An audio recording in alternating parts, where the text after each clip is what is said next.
మొదటిగా నియోజకవర్గ ప్రజలందరికీ నూతన తెలుగు సంవత్సరాది శుభాకాంక్షలు. ఈ ప్రభావనామ సంవత్సరం తెలుగువారి ఖ్యాతిని దశదిశగా వ్యాపించే విధంగా తెలుగువారందరి కుటుంబాల్లో జీవితాల్లో సంతోషాన్ని అభివృద్ధిని నింపే విధంగా ఉండాలని చెప్పేసి మనస్ఫూర్తిగా కోరుకుంటూ, ఈరోజు తెలుగుదేశం పార్టీ అధికారం లభించిన తర్వాత నిరుద్యోగ యువత కోసం 20 లక్షల ఉద్యోగాలు రూపకల్పన చేస్తాను అని చెప్పేసి మాట ఇవ్వడమే కాదు, గత సంవత్సరం మెగా డిఎస్ నిర్వహించి తదుపరి కానిస్టేబుల్ నియామకం గురించి కూడా చర్యలు తీసుకుని వారికి నియామక పత్రాలు అందించి మళ్ళీ ఇచ్చినటువంటి మాట కట్టుబడి మళ్ళీ తెలుగు సంవత్సరాది మొదటి రోజునే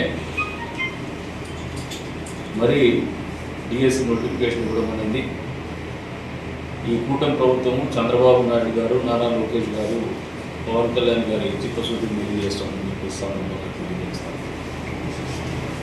మీరు ఒకసారి గమనిస్తే దాదాపు 20 లక్షల ఉద్యోగాల హామీలో భాగంగా మొదటి 20 నెలల్లోనే 6,30,000 ఉద్యోగాల్ని 6,28,347 ఉద్యోగాలు యువత గమనించడం జరిగింది. 3 లక్షల కోట్ల పెట్టుబడితో 25 లక్షల ఉద్యోగ అవకాశాలు కల్పించేటువంటి కంపెనీలతో ఒప్పందాలు చేసుకోవడం కూడా జరిగింది. ఈ జాబ్ క్యాలెండర్లో భాగంగా ప్రధానంగా విద్యా పోలీస్ శాఖల్లో మీరు గమనిస్తే గడిచిన సంవత్సరం పెద్ద ఎత్తున నియామకాలు జరిగింది. అంతేకాకుండా గ్రూప్ 1, గ్రూప్ 2 కూడా మళ్ళీ నోటిఫికేషన్ ఇచ్చేటువంటి కార్యక్రమాలు జరుగుతూ వస్తారు. ఉన్నత విద్యను బలోపేతం చేసే దిశగా యూనివర్సిటీలో ఖాళీ ఉన్నటువంటి 1,500 అధ్యాపక పోస్టును భర్తీ చేసుకున్నటువంటి పరిస్థితి. పరిపాలనా విభాగంలో గ్రూప్ 1, గ్రూప్ 2 ఏదైతే ఉందో 600 పోస్టులతో పాటు శాంతి భద్రతల పరిరక్షణ కోసం 1000 పోలీస్ కానిస్టేబుల్, 400 ఎక్సైజ్ కానిస్టేబుల్ పోస్టుల భర్తీకి ప్రభుత్వం పచ్చజెండా ఊపినటువంటి పరిస్థితి. గతంలో చూస్తే చేసినటువంటి అరకొర నియామకాల్లో గ్రూప్ 1లో పెద్ద ఎత్తున అవినీతి జరిగినటువంటి పరిస్థితి. దాన్ని కోర్టు కూడా తప్పుపట్టినటువంటి పరిస్థితి. వాళ్ళ జీవితాలు ఈరోజు నా గ్రూప్ 1 అధికారులుగా వచ్చినటువంటి వాళ్ళ గతంలో మనం కూడా డిఎస్పీ చేసినాం, ప్రతిపక్షం ఉన్నాం, ఆర్డీఓలు చేసినాం. వాళ్ళందరినీ గత ప్రభుత్వానికి చెంపదెబ్బలేసే విధంగా జగన్మోహన్ రెడ్డి గారికి అవకతవకలు జరిగినాయని చెప్పేసి ఆలోచన చేస్తూ వాళ్ళ లూప్ లైన్లో పెట్టమని చెప్పి కోర్టులు చెప్పడం అనేది రాష్ట్ర ప్రజలు, రాష్ట్ర యువత అర్థం చేసుకోవాలి. అదే కూటమి ప్రభుత్వం అధికారంలోకి వచ్చినారు. ఇంత పెద్ద ఎత్తున మెగా డిఎస్సి నిర్వహించిన, కానిస్టేబుల్ నియామకం నిర్వహించిన పారదర్శకంగా వారి కుటుంబాల సమక్షంలో ఒక బహిరంగంగా ఒక వేదికను ఏర్పాటు చేసి వాళ్ళందరి సంతోష హర్షధ్వానాల మధ్యన వాళ్ళకి నియామక పత్రాలు అందించడం అనేది ఒక కొత్త రకమైనటువంటి ఆచారానికి తెరలేదు.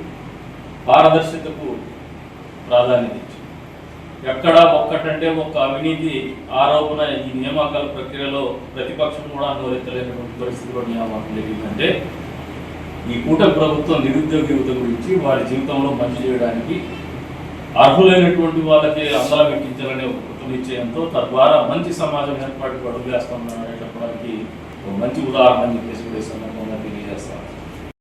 చంద్రబాబు నాయుడు గారు నిరుద్యోగ యువతకు అండగా నిలిచి వారి కోసం అహర్నిశలు కష్టపడి పరిశ్రమలు తీసుకొచ్చి అదే రంగా సాఫ్ట్వేర్లో కూడా ఒక క్వాంటమ్ వ్యాలీ కింద అమరావతిని తీర్చిదిద్దుతూ టూరిజాన్ని పరుగులు పెట్టిస్తూ నిరుద్యోగ యువతకి పారదర్శకంగా ఉద్యోగ అవకాశాలు కల్పిస్తూ ఉంటే ప్రాధాన్యత క్రమంలో జగన్మోహన్ రెడ్డి గారి పాలన గురించి ఒక్కసారి ప్రజలు ఆలోచన చేసుకోండి, నిరుద్యోగ యువత ఆలోచన చేసుకోండి, యువత ఆలోచన చేసుకోండి.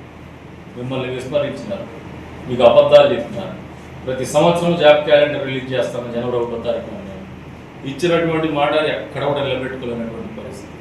ఇవ్వకుండానే ఆ మాట చెప్పకుండానే ఈ ప్రభుత్వం 20 లక్షల ఉద్యోగాల కల్పన చేస్తామని చెప్పేసి 20 నెలల్లో 6 లక్షల చిల్లర ఉద్యోగాలు రూపకల్పన చేసి ఉగాది రోజున మళ్ళీ నోటిఫికేషన్ రిలీజ్ చేయడం అనేది నిరుద్యోగుల పట్ల ఈ ప్రభుత్వానికి ఉన్నటువంటి చిత్తశుద్ధిని, యువత పట్ల ఈ ప్రభుత్వానికి ఉన్నటువంటి చిత్తశుద్ధిని పూర్తి స్థాయిలో తెలియజేస్తుందని చెప్పేసి తెలియజెప్పుకుంటూ రేపటి రోజున జరిగేటువంటి రంజాన్ పండుగ సందర్భంగా కదిరి నియోజకవర్గ ప్రజలందరికీ, ముస్లిం సమాజానికి రంజాన్ పండుగ శుభాకాంక్షలు.